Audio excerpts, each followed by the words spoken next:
गंग गणपते नमः। आप सभी का आपके अपने चैनल पर बहुत बहुत स्वागत है। आज इस वीडियो में हम धर्मराज जी की कहानी सुनेंगे। धार्मिक मान्यताओं के अनुसार मकर संक्रांति के दिन ही गंगा मैया भगीरथ के पीछे पीछे चलकर कपिल मुनि के आश्रम से होती हुई सागर में जा मिली थी। मान्यता है कि इसी दिन भगवान श्री हरि विष्णु जी ने असुरों का अंत किया था। साथ ही इस पर्व की एक कहानी धर्मराज जी से भी जुड़ी हुई है, जिसे इस पर्व में जरूर पढ़ना या सुनना चाहिए। आइए सुनते हैं धर्मराज जी की कहानी। एक समय जब पृथ्वी लोक पर बब्रुवाहन नाम का एक राजा हुआ करता था। उसके राज्य में किसी चीज की कमी नहीं थी। इसी राज्य में एक हरिदास नामक ब्राह्मण भी निवास करता था, जिसका विवाह गुणवती से हुआ था, जो कि बहुत ही धर्मवती एवं पतिव्रता महिला थी।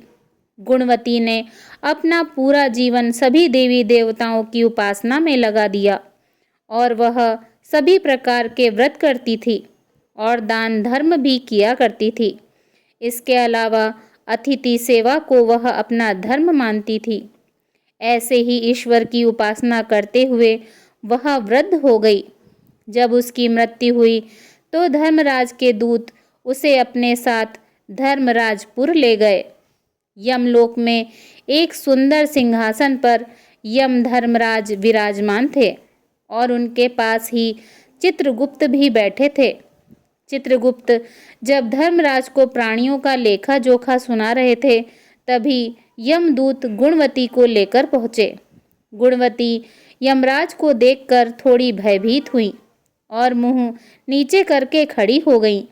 फिर चित्रगुप्त ने गुणवती का ब्यौरा निकाला और उसके बारे में धर्मराज को बताया। धर्मराज जी ने गुणवती का पूरा लेखा जोखा देखा और वे प्रसन्न हुए, लेकिन फिर भी उनके मुख पर थोड़ी सी उदासी भी छाई हुई थी। यह देखकर गुणवती ने पूछा, हे प्रभु, मैंने तो अपने जीवन काल में सारे सत्कर्म ही किए हैं, फिर भी आपके मुख पर उदासी छाई है, इसका क्या कारण है? प्रभु, मुझसे क्या भूल हुई है? धर्मराज ने कहा, हे देवी, तुमने सभी देवी देवताओं के लिए व्रत किए, उपासना की, लेकिन कभी भी तुमने मेरे नाम से कुछ पूजा पाठ या दान नहीं किया। धर्मराज की बात सुनते ही गुणवती क्षमा याचना करने लगी और कहने लगी, हे प्रभु, आपकी उपासना के बारे में कुछ पता नहीं है। कृपया करके मुझे ऐसा उपाय बताइए प्रभु, जिससे सभी मनुष्य आपकी कृपा के पात्र बन सकें। मैं आपके मुख से आपकी भक्ति का मार्ग सुनना चाहती हूँ और मेरी कामना है कि मृत्यु लोक पर वापस जाकर मैं आपकी भक्ति करूं और सभी लोगों को इसके बारे में बताऊं। धर्मराज जी ने बताया, जिस दिन सूर्यदेव उत्तरायण में प्रवेश करते हैं, यानी मकर संक्रांति के दिन मेरी पूजा शुरू करनी चाहिए और उस दिन से लेकर पूरे 1 साल तक मेरी पूजा करते हुए ये कथा सुननी चाहिए। साथ ही मेरी पूजा करने वाले व्यक्ति को धर्म के इन 10 नियमों का पालन अवश्य करना चाहिए, जिसमें प्रथम है धीरज रखना यानी संतुष्ट रहना। दूसरा, अपने मन को वश में रखना और सभी को क्षमा करना। तीसरा, किसी प्रकार का दुष्कर्म नहीं करना। मानसिक और शारीरिक शुद्धि का ध्यान रखना। नंबर 5, अपनी इंद्रियों को वश में रखना। नंबर 6, बुरे विचारों को अपने मन में ना लाना। नंबर 7, पूजा पाठ और दान पुण्य करना। नंबर 8, व्रत करना और व्रत की कहानी सुनना। नंबर 9, सच बोलना और सभी से अच्छा और सच्चा व्यवहार करना। नंबर 10, क्रोध न करना। धर्म के इन सभी लक्षणों का पालन करते हुए 1 साल तक मेरी कथा नियम से सुने, दान पुण्य और परोपकार के काम करें और अगली मकर संक्रांति पर इस व्रत का उद्यापन करें।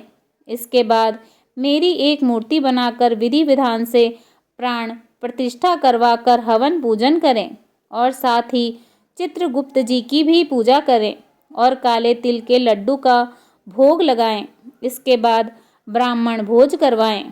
एक बांस की टोकरी में 5 सेर अनाज का दान करें।